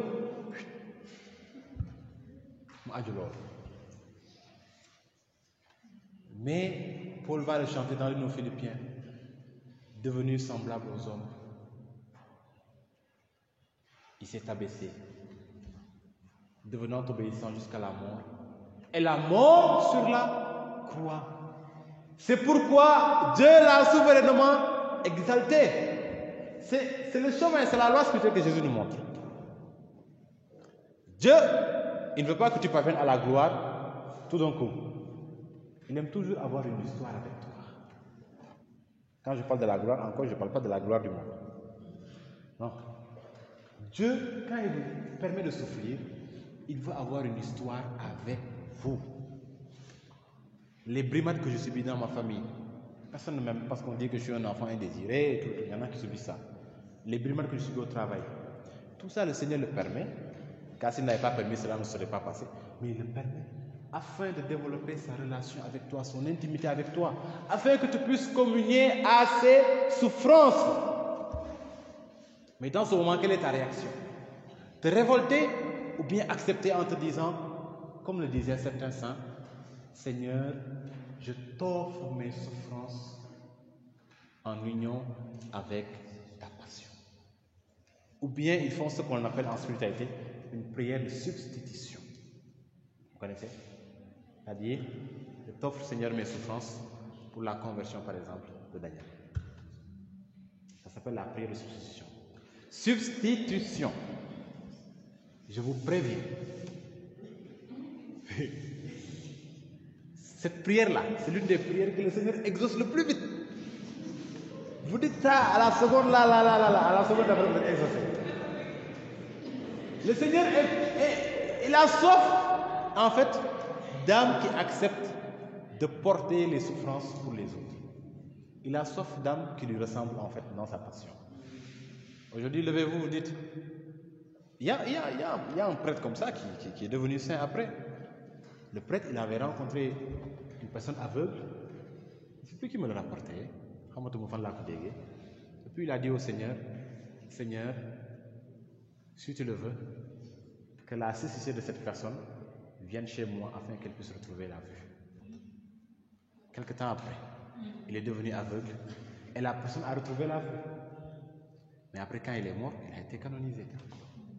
C'est des prières qui sont vite exaucées. Aujourd'hui, dites au Seigneur, la maladie que l'autre a là, son mal devant l'autre, que ça vienne chez moi afin que la personne soit. Il va vous exaucer. Vous allez en retirer beaucoup de grâce. Ça, moi, je ne vous le cache pas. En pareil, pas de grâce. Mais sur le coup, vous allez souffrir. Vous allez souffrir. Sainte Thérèse de l'Enfant Jésus avait fait une prière de substitution. Elle avait demandé au Seigneur, par ses souffrances, de pouvoir libérer un homme, je ne sais pas, de l'emprise de la drogue ou bien en tout cas de l'emprise de la mauvaise vie. Elle obtiendra avant sa mort la conversion de cette personne, mais au prix de beaucoup de souffrances, notamment la tuberculose qui l'a tué. Alors c'est une bonne chose aussi, c'est une consolation. Hein? En tout cas, je vous le recommande si vraiment le Saint-Esprit vous le met à cœur. Voilà.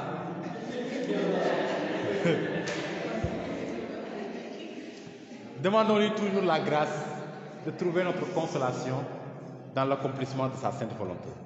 Vous savez, il n'y a rien de plus doux, il n'y a rien de plus agréable que les consolations spirituelles. Que personne ne vous trompe. Il n'y a rien de plus doux ni de plus agréable que les consolations spirituelles. Je veux parler de là de celles qui viennent de Dieu, celles qui viennent de sa parole, celles qui viennent des sacrements, parce que les sacrements, c'est des actions de Dieu.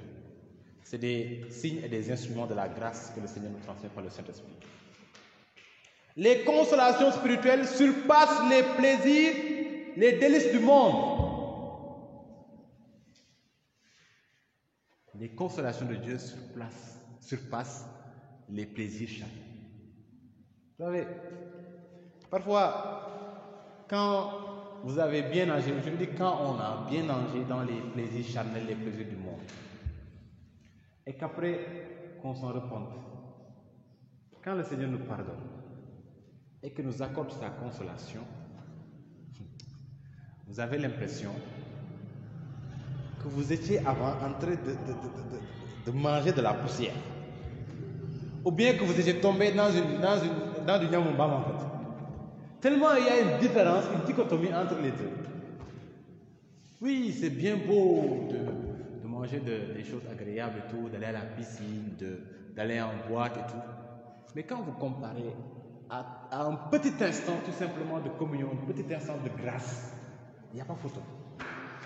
Il n'y a pas photo. Et surtout quand vous sortez de ce lieu pour entrer dans l'autre. Quand vous sortez de ce lieu pour entrer dans l'autre. Vraiment, il n'y a pas photo. Ce n'est pas quelque chose qu'on peut raconter, c'est quelque chose qu'il faut vivre. Mais ce n'est pas pour vous encourager au péché. La douceur de la consolation divine est supérieure à celle de la consolation mondaine. Ça, quand l'homme court encore dans la recherche des plaisirs mondains, c'est qu'il n'a pas encore découvert cette douceur. Et c'est pourquoi le psalmiste dit: goûtez et voyez combien est bon le Seigneur. Madame, si tu ne goûtes pas là, tu ne peux pas voir, tu ne peux pas savoir. Tu vas penser que les gens là sont des illuminés. Qu'est-ce qu'ils ont à faire à Popongine ce samedi-là, pendant que les autres sont en famille et tout? Ils n'ont pas à profiter de lui Kenhana. Tu vas penser qu'ils sont des illuminés, alors qu'eux, ils ont goûté. Voilà. Comme on dit encore, Mos Dolly. Le Seigneur là, c'est Mos Dolly. Si tu ne goûtes pas, tu ne sauras pas. Alors, progressivement, l'idéal devient que chacun et chacune de nous soit tellement affermi en Dieu qu'il n'éprouve plus le besoin de courir ça et là pour chercher une consolation humaine ou une consolation du monde. C'est ça l'idéal. C'est-à-dire de grandir progressivement au point qu'un jour, nous puissions quelque part nous passer des consolations du monde. Que notre premier réflexe, quand nous sommes dans une situation difficile, soit de nous tourner vers Dieu. Lorsque vous regardez les saints, voilà ce qui apparaît. Extérieurement, c'est des gens qui peuvent inspirer la pitié. On va dire chez nous, de famille, Darasafoulé, les habits de luxe, habits de mode. À la limite, ils peuvent être bizarres. Quand on voit les habits de certaines congrégations, des prêtres, vous allez vous dire, mais ces gens-là, c'est quoi? Qu'est-ce qui se passe? Les costumes, ça ne dit rien. Les bonnes chaussures, ça ne dit rien. Aujourd'hui, j'ai exagéré. Je devais amener des tcharas pour illustrer. Hein? La bonne nourriture, ça ne leur dit rien. Les belles voitures, ça ne dit rien. Si vous êtes de l'autre côté, vous allez dire, ils ne se marient pas, ils n'ont pas d'enfants, c'est quoi cette vie-là? Alors, extérieurement, c'est des gens qui peuvent, hein, je dis pas qui, mais qui peuvent inspirer la pitié. Au dehors, tout semble leur manquer des saints. Mais intérieurement, ils étaient remplis de la grâce et du soutien et des secours de Dieu. Et c'est là que l'être humain se trompe. C'est là que nous nous trompons souvent. Jacques dit, dans votre communauté, que quelqu'un vienne mal vêtu, vous lui direz d'aller s'asseoir là-bas, au diable Vauvert. Mais que quelqu'un vienne avec de beaux habits, vous lui tirerez une chaise et vous lui direz, prends la première place. On se trompe, hein. Parfois, ce n'est pas les plus opulents extérieurement qui sont les plus proches de Dieu. Parfois même, le prêtre n'est pas le plus proche de Dieu. Parfois, le gars que vous dépassez, le gardien de la paroisse là, que vous dépassez tous les jours là, peut-être que c'est lui qui est le plus proche de Dieu dans l'église. Qui sait? Qui sait? C'est un mystère. Ici, la personne ne peut dire que je suis plus proche de Dieu. Moi, je ne veux pas vous dire que je suis plus proche de Dieu que vous. Parce que ce n'est pas quelque chose qui apparaît à l'extérieur. Et c'est pourquoi Jésus disait, si vous ne faites pas attention, les prostituées vont vous précéder dans le royaume des cieux. Parce que extérieurement, quand même, c'est des femmes qui font réfléchir. Cette femme-là, comment elle peut vivre ainsi et tout? Mais peut-être que c'est une femme qui, chaque jour, après avoir fait son travail, chaque jour avant d'aller se coucher, elle se met à genoux pour demander pardon à Dieu. On ne sait jamais. Et puis ces personnes-là sont souvent d'une profondeur. Il faut discuter avec elles. Quand vous discutez avec elles, vous allez vous rendre compte que le Saint-Esprit, là, il n'a pas de borne. Il n'a pas de barrière. C'est des personnes hyper profondes. De même que les joueurs, là, les gars, qui vraiment qui ne sortir. Tu discutes avec la personne, tu te rends compte que cette personne-là est dans le royaume. C'est Dieu pour qui les saints avaient tout quitté volontairement, les fortifier au-dedans par sa grâce et par ses consolations.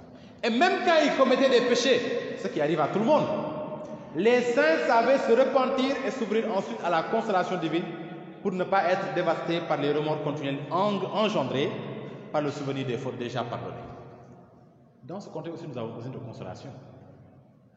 Jean le décrit comme l'accusateur de nos frères rejetés, lui qui les accusait jour et nuit devant notre Dieu. Parfois, il vous arrive de repenser à des péchés que vous avez déjà confessés. Quand vous repensez à ces péchés-là, parfois il y en a qui doutent. Est-ce que j'ai été pardonné? Et vous repensez à ça, vous repensez à ça, vous repensez à ça. Alors que vous êtes repenti, vous avez confessé tout, mais vous avez l'impression que ce n'est pas encore pardonné. Les saints savaient s'ouvrir à la consolation de Jésus. Dans ce cadre-là, il n'y a que le Seigneur qui peut vous consoler. Je prends l'exemple d'une femme qui a commis un avortement. L'avortement, c'est lourd. Et même quand vous l'avez confessé, c'est comme si parfois le bébé vient toquer à votre conscience. Ben oui, il y a même des gens, quand vous êtes en assemblée de prière, dès que vous parlez d'avortement, tu souffres. Pourquoi? Parce que c'est une plaie, hein? L'avortement, c'est une blessure. Quand on parle des blessures intérieures, là, tout ça, c'est des choses qui ont besoin de consolation, qui n'ont pas été guéries. Quand tu avortes, il y a une blessure intérieure qui est là et qui ne peut se guérir que par la prière, par la consolation que donne le Seigneur. Imaginons que tu as confessé ça, tu es allé. Les prêtres maintenant ont le pouvoir de pardonner ce péché-là. Au nom de Jésus, hein. Tu vas chez le prêtre, il te dit, au nom de Jésus, au nom du Père, du Fils et du Saint-Esprit, je te pardonne tous tes péchés. Et puis tu rentres à la maison et tu restes là à repenser à ça. Non, il faut avoir la foi. En ce moment, il faut te dire, Seigneur, je crois en ta parole. Et toi qui nous as dit, demandez et vous recevrez. Et je crois que tu as donné à cette personne le pouvoir de me purifier. Ce que Paul appelle le ministère de la réconciliation. Alors j'attends de toi la consolation. Et c'est pourquoi Sainte Faustine manifeste aussi qu'elle croyait à ça. Quand elle dit, ô doux Jésus, de votre cœur ouvert, comme d'une source limpide, coule la consolation pour l'homme repentant. De votre cœur ouvert, comme une source limpide, coule la consolation pour l'homme repentant. C'est-à-dire que quand vous traversez ce genre d'épreuves, ce genre de pensées qui vous reviennent et tout, réfugiez-vous dans le cœur de Jésus. Seigneur Jésus-Christ, ouvre-moi ton cœur afin que je puisse entrer, afin que je puisse recevoir la consolation plénière de cette faute que je ne parviens pas à oublier et pourtant que j'ai regrettée. Vous savez, lorsqu'on a ouvert le côté de Jésus, le cœur de Jésus, automatiquement, Jésus a plongé tous les pécheurs dans ce cœur. Et c'est pourquoi, après la résurrection, quand il va rencontrer Pierre, il va faire comme s'il est amnésique. Il ne va pas dire à Pierre, « Hey Pierre !» Qui dit? Il va dire, « Pierre, c'est toi qui avais dit ici que tu n'allais pas me renier. Tu m'as renié 3 fois, Pierre, non mon éloi. Est-ce qu'on peut faire ça? » Non! Et même quand Pierre a vu Jésus, Pierre, il avait encore ses remords, vous le sentez. Pierre avait encore le souvenir de ses fautes. Mais Jésus va le rencontrer et dit, Pierre, m'aimes-tu plus que ceci? Première question. Est-ce que tu te repens? Pierre, m'aimes-tu? Oui, sois. C'est la même chose quand il vous plonge dans son cœur. Il ne reste pas là à vous dire, est-ce que tu as regretté ton péché? Non. Est-ce que tu m'aimes toujours? Oui. Si c'est le cas, reçois ma consolation. Parce que c'est quoi le but du péché? C'est de nous séparer de l'amour de Dieu. C'est ça, hein? Si Satan, pas vous que Dieu non, si c'est demain pour nous faire pécher, c'est pour nous séparer de Dieu. Et c'est pourquoi Paul dit en Romains 8, qui nous séparera de l'amour de Jésus-Christ? Même pas la mort, même pas la détresse, même pas l'angoisse, même pas les persécutions. Alors, si vous ne voulez pas être séparé de l'amour de Jésus-Christ, plongez-vous le plus souvent possible dans son cœur. Et pour se plonger dans le cœur de Jésus, il y a un premier pas à faire, c'est de regretter sincèrement sa faute. Vous savez, c'est ça parfois qui nous manque. Parfois, on va se confesser sans trop regretter. Ce que j'appelle se confesser sans trop regretter, c'est-à-dire que je pars me confesser, mais je ne suis pas très résolu à ne pas recommencer si l'occasion se présente. Je vais donner par exemple l'exemple de la fornication. Parfois, quelqu'un peut aller confesser ce péché, pleurer toutes les larmes de son corps, mais sans se dire intérieurement, si l'occasion se représente, je vais résister. Un jour, je confessais une personne, et puis avant de donner l'absolution, je dis, est-ce que tu regrettes? Bon, ce n'était pas la fornication, c'était des histoires. Mon nom. Ben oui. En fait, ça peut arriver. Ça peut arriver, par exemple, que vous parliez mal à quelqu'un et que vous ne regrettiez pas ça au moment de la confession parce que vous vous dites c'est bien fait pour lui. Mais dans ce cas, vous ne recevez pas le pardon. Et c'est pourquoi il m'a poussé le jour-là. Parce que le Saint-Esprit aussi, il a dit, est-ce que tu regrettes? Non.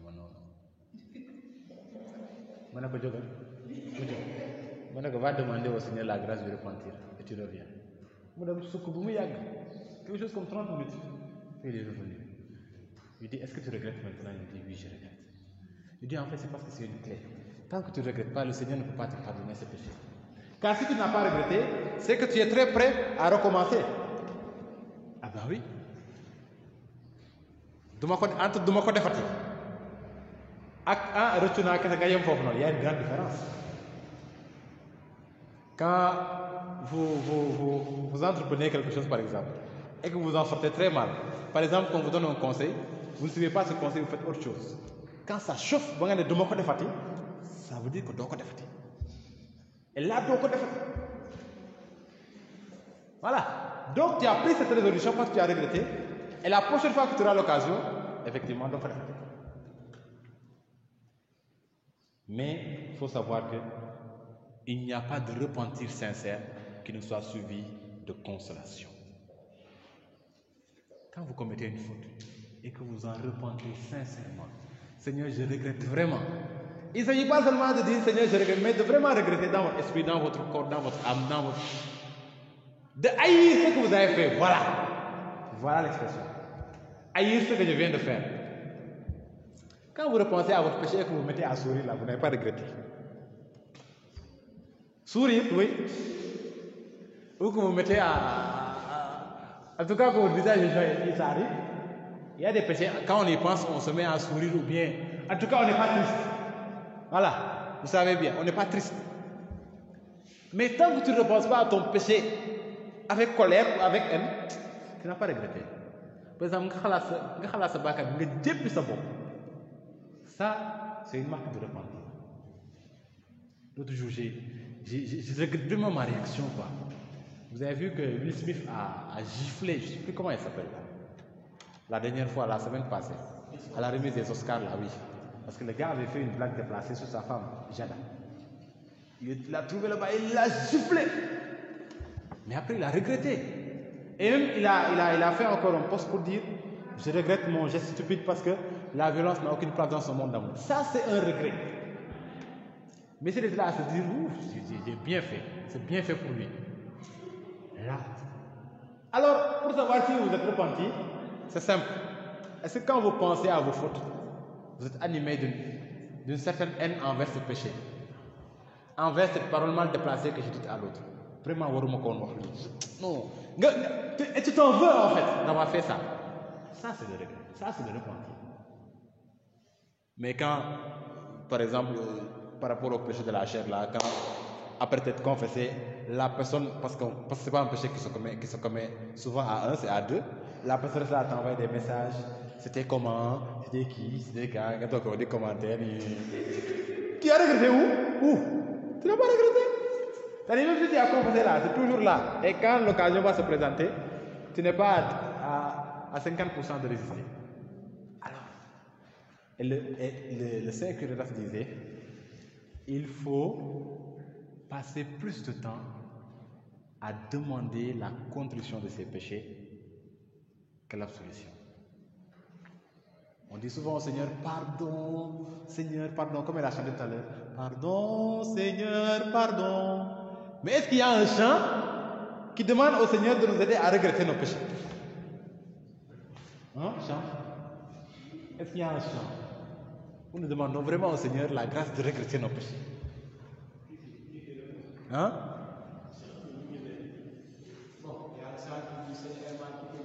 Seigneur, épargne. Aide-moi à quitter mes péchés.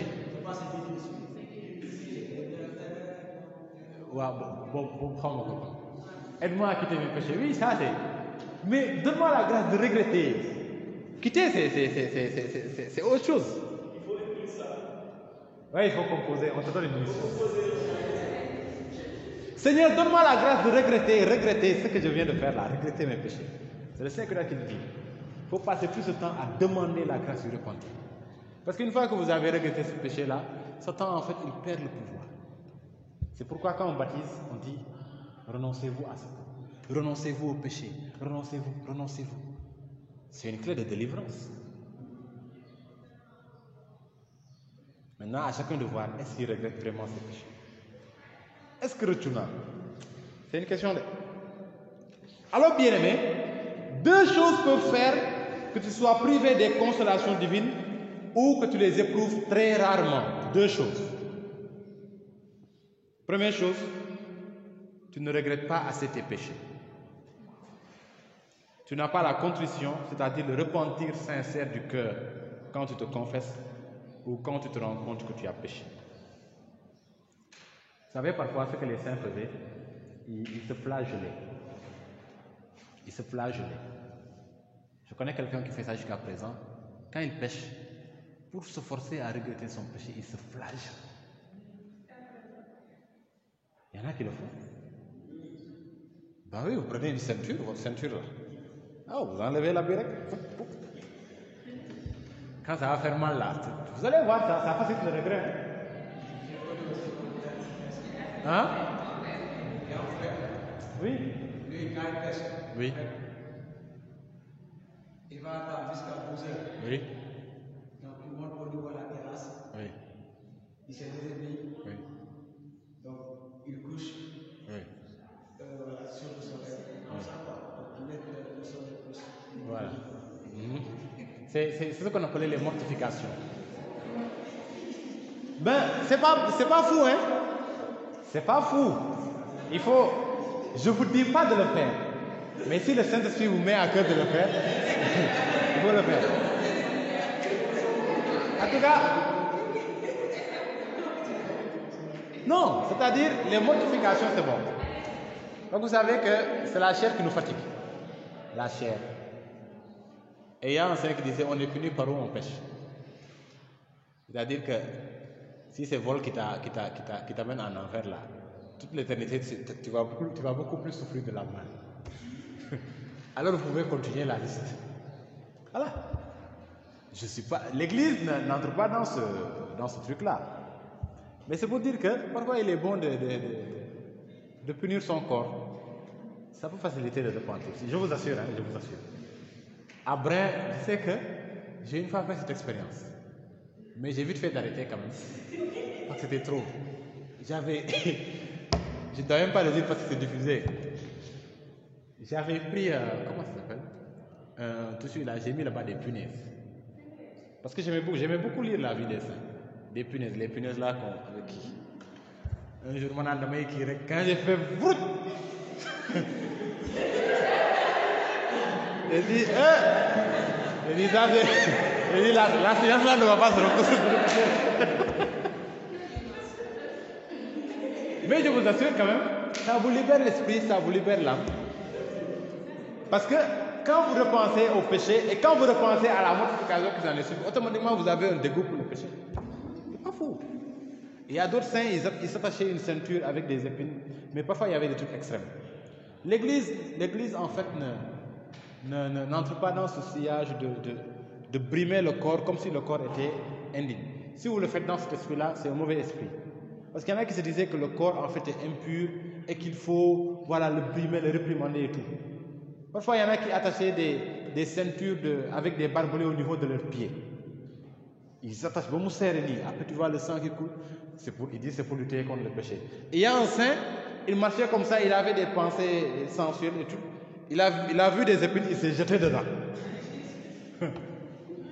Voilà. Donc, c'est des trucs qui ont existé. Mais, en fait, la mortification a pour but de nous aider à nous repentir. C'est ça le premier but.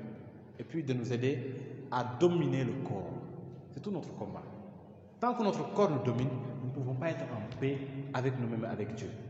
Tant que nous ne sommes pas capables de dire non à notre corps. Le jeûne, c'est déjà un exercice. J'ai besoin de manger, je dis à mon corps, non, tu ne vas pas manger. Mais si chaque fois que j'ai besoin de manger, là, je pars au frigo, je rase tout ce qui est là-bas, il y a un problème. Même parfois, les mortifications, ça peut ne pas seulement se frapper. Tu fais comme ça, tu vois au petit déjeuner quelque chose que tu aimes. Tu dis aujourd'hui, Seigneur, je vais me priver de ça pour me mortifier. La mortification, pas la nourriture. Ça existe. Il y en a qui aiment beaucoup manger. Il y a des gens, si la nourriture était un mari, elles allaient l'épouser. Elle ne veut même pas de mari, elle veut la nourriture comme mari.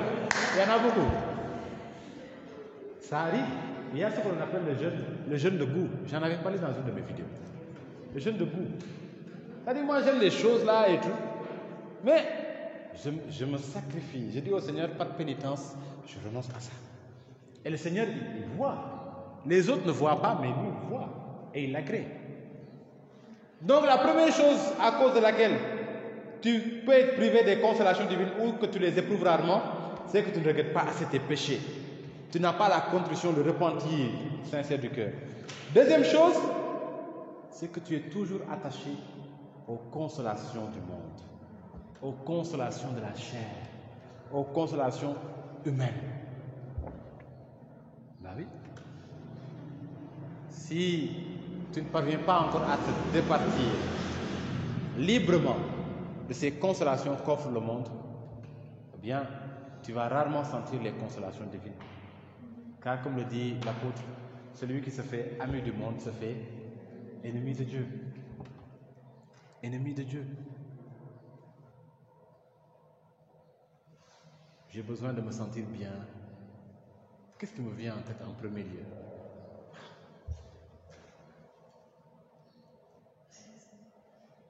Dieu ou le monde? Dieu ou le monde? Souvent quand on a besoin de se relaxer, qu'est-ce qu'on fait? Ouh, c'est le week-end. Gars, ñu dem Mbour waay, ñu dem Mbour. Mbour ko sonn, Mbour a sonn. Et même les enfants de Dieu. Premier réflexe. Et pourtant, Dieu nous appelle peut-être à autre chose. Hein? Est-ce qu'un enfant de Dieu ne devrait pas pouvoir se dire, gars, c'est le week-end, j'ai vraiment besoin de me relaxer. J'ai besoin d'une bonne retraite. Comme vous l'avez fait aujourd'hui. Ça là, c'est grand aux yeux de Dieu. Parce qu'en ce moment, certains aussi sont en train de barboter dans les piscines en ce moment. C'est bon de penser à Dieu comme première direction de consolation.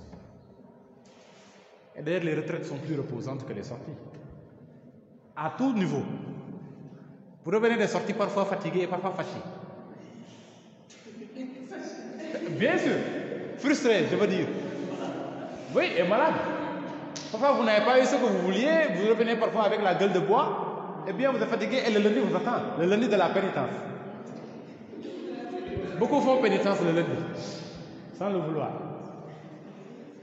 Alors que quand vous allez à une retraite, non seulement vous revenez, votre esprit est en paix, votre corps s'est bien reposé pour supporter le poids de toute la semaine à venir. Il n'y a pas photo, wallahi. Il n'y a pas photo. Alors, bien aimé, s'il se trouve que dès que tu rencontres le moindre obstacle, tu te décourages et tu cours à la recherche de consolation du monde, tu ne peux vraiment pas jouir des consolations divines. C'est le cas, par exemple, si tu es tellement soumis à tes désirs, à tes pulsions, que tu te laisses balloter et que tu ne mènes plus le combat pour vivre comme les saints. Ça arrive. En ce moment, tu peux être à fond la caisse dans la vie spirituelle. Tu sens que tu es dedans.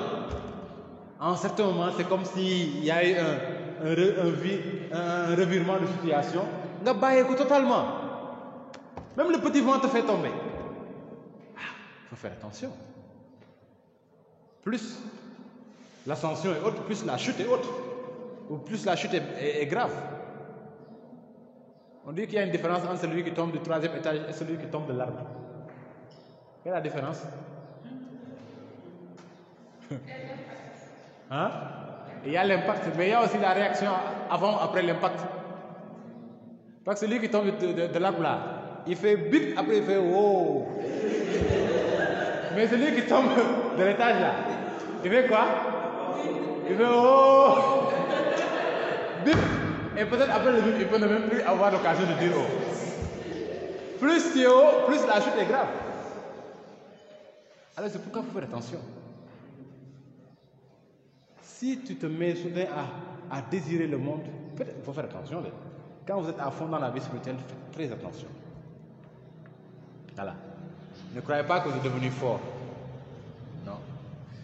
Ça, c'est une tentation. Il y a une dame, je vous partage ce témoignage, je n'ai pas écrit ça. Il y a une dame qui dit qu'elle, en fait, elle vivait dans la fornication. Tout le temps. Un jour, le Seigneur l'a délivrée, comme elle dit. Voilà, j'ai donné ma vie à Jésus, et il a changé ma vie et tout. Je suis plus esclave de ce péché.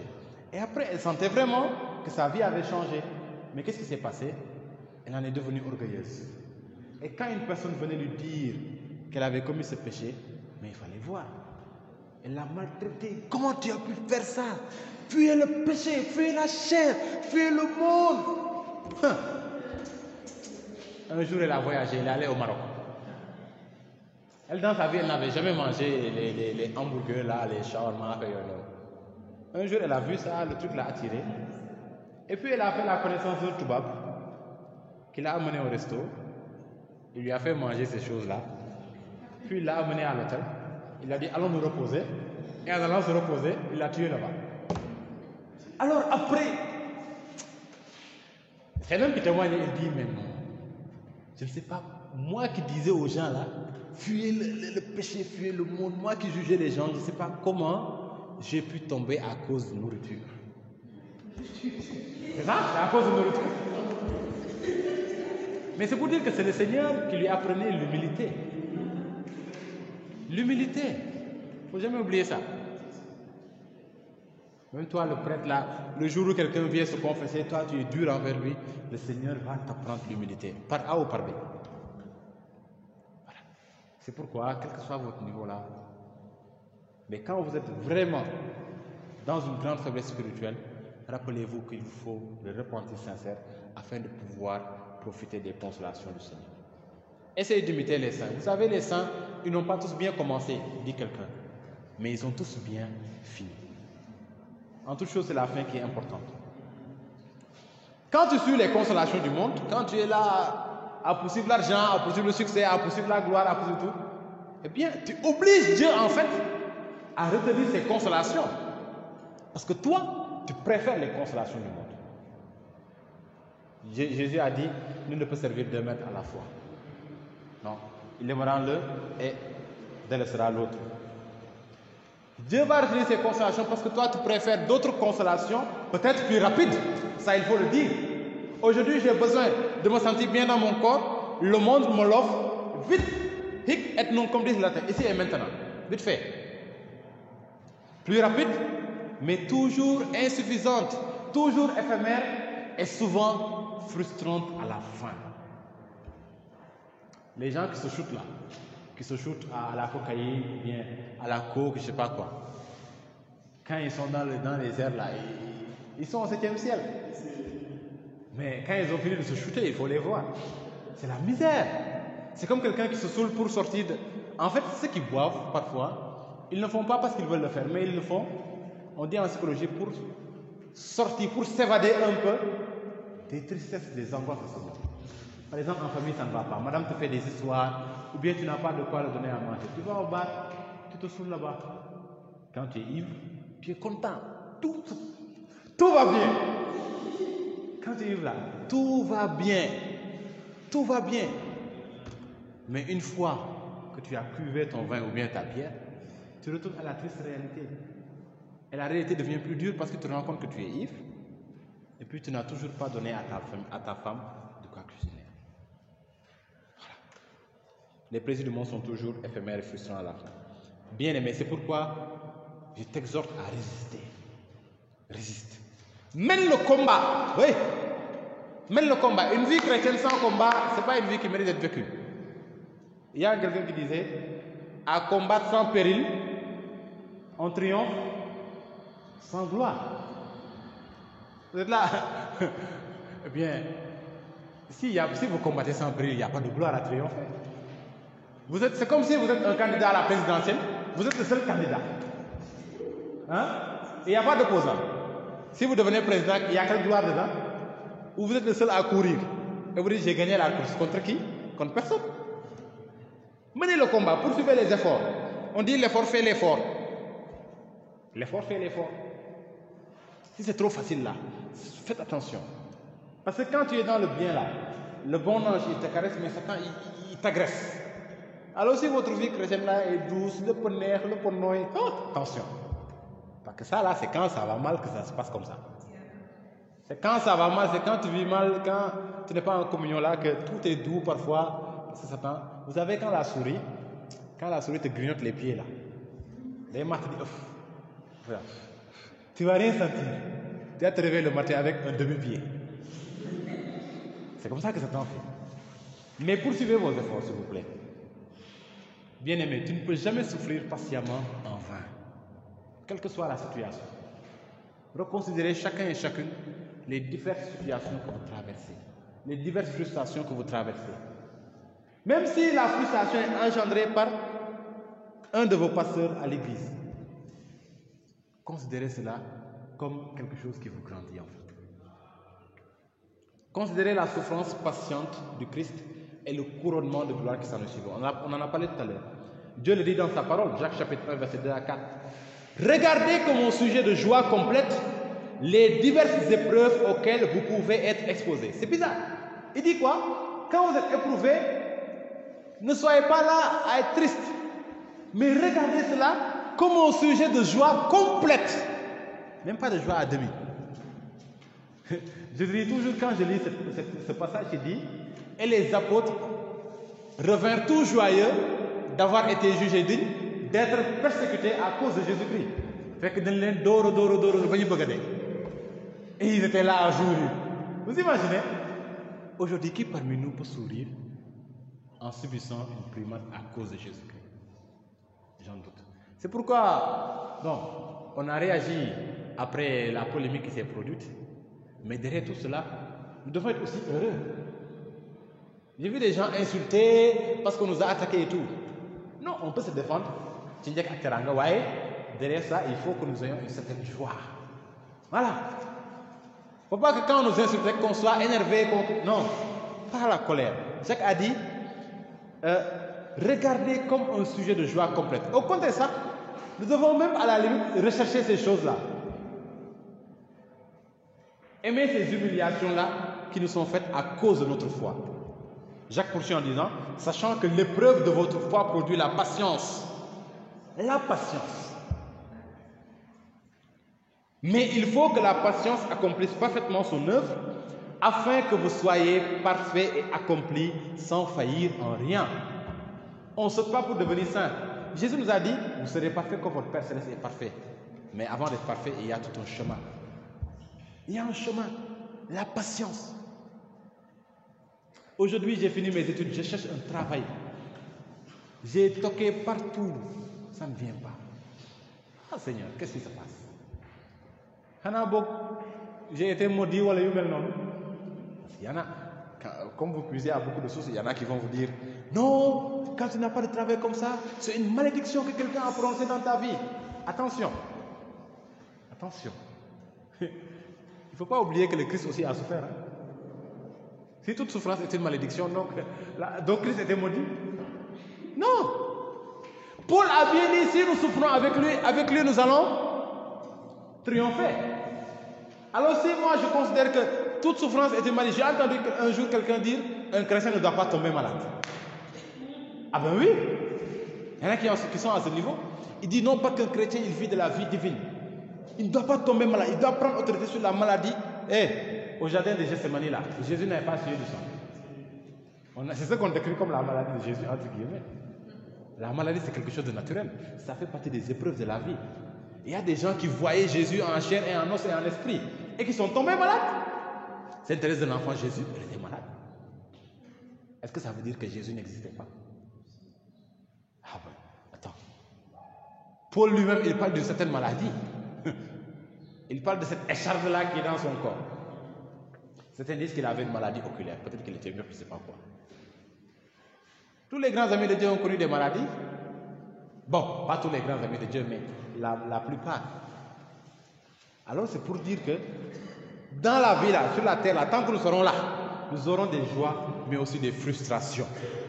Mais le Seigneur nous appelle à la patience, à supporter avec patience. C'est dur quand même, la patience.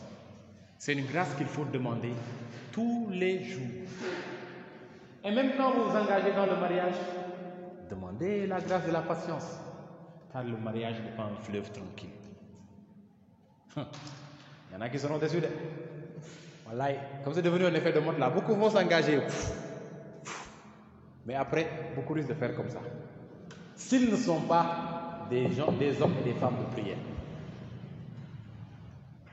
Vous avez nos parents là, s'ils sont arrivés jusqu'à ce moment, quand vous leur demandez et qu'ils vous racontent, vous vous rendez compte qu'il y a eu beaucoup de patience dans leur vie. Mais aujourd'hui, il n'y a plus de patience dans n'importe quel domaine. On taquine les célibataires là. On dit qu'avant, quand un homme te faisait la cour, tu pouvais le faire courir pendant des mois. Aujourd'hui, il te fait la cour, tu dis laisse-moi un temps pour réfléchir. Il est déjà passé à autre chose. Il n'y a plus à attendre. Maintenant, time is money. Et ça se répète partout. Mais s'il vous plaît, que cela n'arrive pas entre nous et Dieu. La parole dit que Dieu est capable de rendre quelqu'un riche en une seule journée. De faire passer quelqu'un d'une extrême pauvreté à une extrême richesse. Mais tout est question de patience. Demandez chaque jour cette grâce. Car, en effet, c'est l'impatience qui va vous conduire à désespérer. C'est l'impatience qui va faire que vous dites, oh, vraiment, affaire de l'outil Jésus-Christ, quoi. C'est ça. Quand quelqu'un est malade et qu'il perd patience, c'est l'impatience qui le conduit chez les marabouts.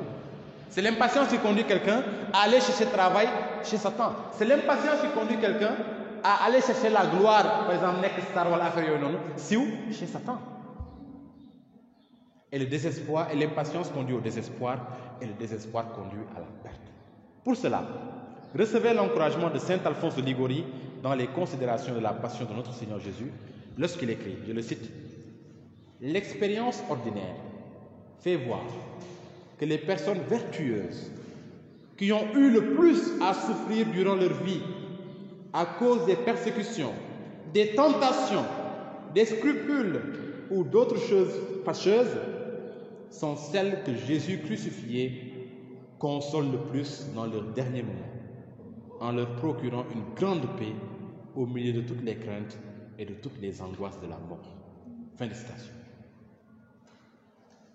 Et moi, pour finir, je formule pour vous la même prière que l'apôtre Paul pour les chrétiens de Thessalonique. 2 Thessaloniciens chapitre 2, des versets 15 à 17. Demeurez fermes et retenez les instructions que vous avez reçues, soit par notre parole, soit par notre lettre. Que notre Seigneur Jésus-Christ lui-même est Dieu notre Père qui nous a aimés et qui nous a donné par sa grâce une consolation éternelle et une bonne espérance, console vos cœurs et vous affermisse en toute bonne œuvre et en toute bonne parole. Le Seigneur soit avec vous. Merci.